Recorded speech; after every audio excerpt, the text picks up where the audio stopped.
Hello friends, स्वागत है आप सभी का आपके अपने यूट्यूब चैनल हिंदी साहित्य सार में। तो फ्रेंड्स, आज हम सभी लोग हिंदी साहित्य के आदिकाल में अमीर खुसरो को पढ़ेंगे। और अमीर खुसरो लौकिक साहित्य में आते हैं, तो काफ़ी इम्पॉर्टेंट है, इनसे अक्सर क्वेश्चन पूछे जाते हैं। आज हम सब लोग पढ़ेंगे अमीर खुसरो को। और इसके पहले मैं आप सबको अपना आज नाम बता दूं। मेरा नाम है आंचल सिंह और बहुत बहुत स्वागत है आप सभी का आपके अपनी यूट्यूब चैनल हिंदी साहित्य सार में। तो चलिए फ्रेंड्स, देर न करते हुए फटाफट से आगे बढ़ते हैं। अमीर खुसरो के बारे में हम लोग कुछ अच्छी अच्छी चीज़ें आज जानेंगे। तो इनका पूरा नाम था, पहले यही जान लीजिए, अबुल हसन अमीर खुसरो। कभी कभी आता है कि अबुल हसन किसका नाम था, तो अबुल हसन जो है ये अमीर खुसरो का ही नाम था। और इनका जन्म जो है 1254 ईस्वी में एटा ज़िले के पटियाली नामक गांव में हुआ था। तो अमीर खुसरो जी का जन्म जो है एटा ज़िला के पटियाली नामक गांव में हुआ था और इनकी मृत्यु 1325 ईस्वी में हुई थी। और अमीर खुसरो जो हैं इनको खड़ी बोली का आदि कवि माना जाता है। ऐसा माना जाता है कि सबसे पहले खड़ी बोली का प्रयोग अमीर खुसरो ने ही किया था। चलिए, और इनके द्वारा रचित पहेलियाँ, मुकरियाँ, ढकोसले आदि खड़ी बोली की प्रारंभिक रचनाएं हैं। अमीर खुसरो जो हैं ये अनेक प्रकार की पहेलियाँ, मुकरियाँ, दो सुखने, ढकोसले, गज़ल इत्यादि चीज़ों की रचना किए हैं। तो ये जो हैं इनकी खड़ी बोली की प्रारंभिक रचनाएं मानी जाती हैं। तो चलिए, मुकरियाँ पहेलियाँ जो हैं इनके बारे में कुछ कुछ हम सब लोग जानते हैं कि मुकरियाँ कहते किसे हैं। तो सबसे पहले ये जान लीजिए कि मुकरियाँ कहते किसे हैं, जिसमें एक सखी दूसरी सखी से कुछ कहे। जैसे दो सहेलियां हैं, दोनों एक दूसरे से बात करती हैं। तो पहले सखी जो है वो दूसरी सखी से कुछ कहती हैं, तो दूसरी सखी उसके बदले में उससे प्रश्न पूछती है। तो जो पहली सखी कह रही थी वो मना कर देती है, उत्तर तो देती है लेकिन दूसरे ढंग से देती है। तो वही इसमें दिया गया है मुकरिया, मतलब कह के मुकर जाना। तो आइए इसको हम लोग उदाहरण के माध्यम से समझते हैं कि जब मांगा तब जल भर लावे, मेरे मन की तपन बुझावे, मन का भारी तन का छोटा, ये सखी साजन ना सखी लोटा।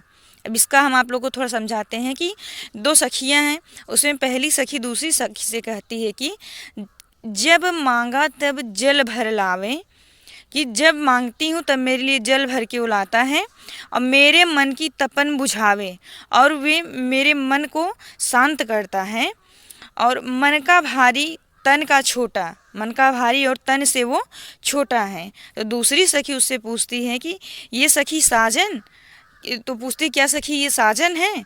तो दूसरी कहती है ना सखी लोटा, नहीं सखी ये लोटा है। वो बहुत ही चतुराई से मुकर जाती है, उसका जो उत्तर है वो बदल देती है। तो इसी को मुकरियाँ कहते हैं। ये सब आप लोग याद रखें, कभी कभी पूछ लिया जाता है कि ये क्या है, मुकरियाँ हैं, पहेलियाँ हैं, क्या है। अब हम सब लोग इनकी पहेलियों को पढ़ेंगे, पहेली के बारे में कुछ जानेंगे कि जहाँ किसी काव्य की पंक्ति में अपने प्रश्न का उत्तर छिपाकर संशय प्रकट किया जाए वहाँ पहेली होती है। जहाँ किसी काव्य में अपने प्रश्न का उत्तर छिपाकर संशय प्रकट किया जाए वहाँ जो है पहेली होती है। तो चलिए देखते हैं। एक नारी ने अचरज कीन्हा, सांप मारी पिंजरे में दीन्हा, ज्यों ज्यों सांप ताल को खाए, सूखे ताल सांप मर जाए। तो इसका क्या होगा? दिया और बाती होगा। चलिए फटाफट से आगे बढ़ते हैं। अगला है ढकोसले। इसके बारे में हम सब जानेंगे कि जब किसी काव्य की पंक्ति का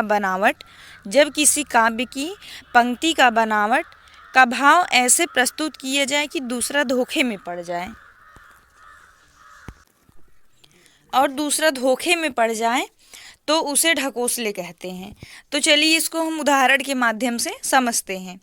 खीर पकाई जतन से, चरखा दिया चलाए, आया कुत्ता खा गया, तू बैठी ढोल बजाए। तो इस प्रकार से जो दिया रहता है ये ढकोसले हैं। आइए अब इनके दो सुखने के बारे में जानते हैं। इन्होंने दो सुखने लिखे थे।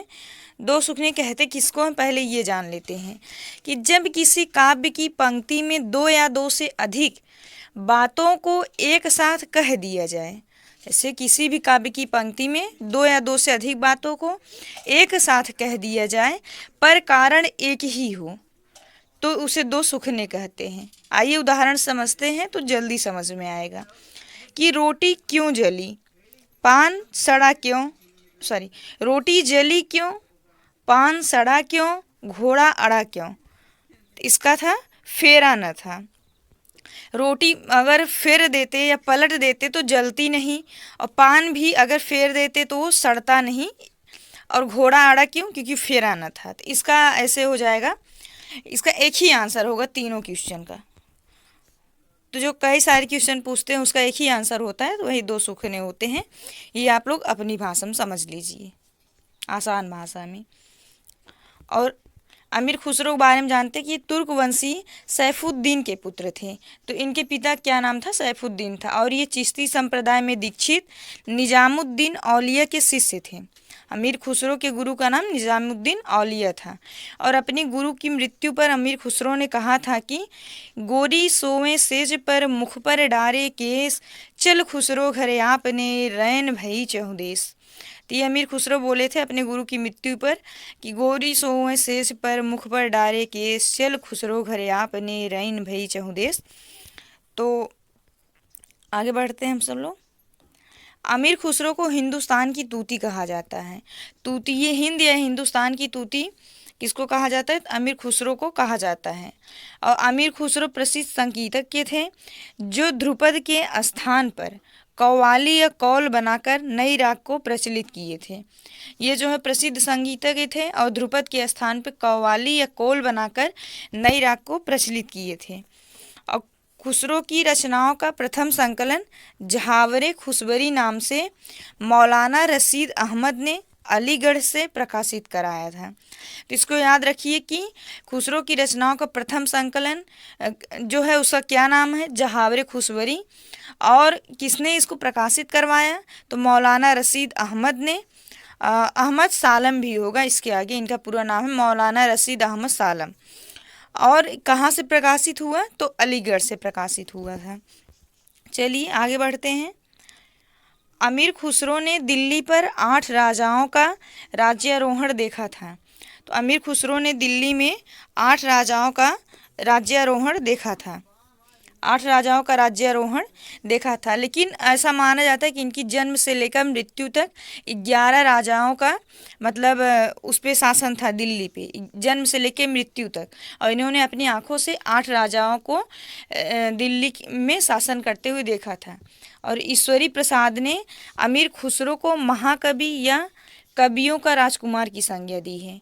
तो महाकवि या कवियों की राजकुमार की संज्ञा अमीर खुसरो किसने दी है, तो ईश्वरी प्रसाद ने दी है। और राम कुमार वर्मा ने अमीर खुसरो को अवधी भाषा का प्रथम कवि कहा है। तो याद रखिए कि राम कुमार वर्मा ने अमीर खुसरो क्या कहा, तो अवधी भाषा का प्रथम कवि कहा है। लेकिन अगर क्वेश्चन यही घुमा के पूछ दे कि अवधी भाषा का प्रथम कवि अमीर खुसरो को किसने कहा था, तो आंसर हो जाएगा राम कुमार वर्मा ने कहा था। और इनके कुछ रचनाएं हैं, इनकी देख लेते हैं। नजराने हिंदी, हालाते कन्हैया, खालिक बारी, नू सिपहर, आयने सिकंदरी और तुगलकनामा, तुगलक पूरा रहेगा, तुगलकनामा, तारीख़ दिल्ली, आशिकी, ये सब अमीर खुसरो की रचनाएं हैं। आप सब स्क्रीनशॉट ले सकते हैं, अक्सर पूछा जाता है। नजराने हिंदी, नूह सिपहर और ये सब कई बार पूछे गए हैं। हालाते कन्हैया, ये सब कई बार पूछा गया है। तो स्वस्थ रहिए, मस्त रहिए। आज के लिए बस इतना ही। जय हिंद, जय हिंदी।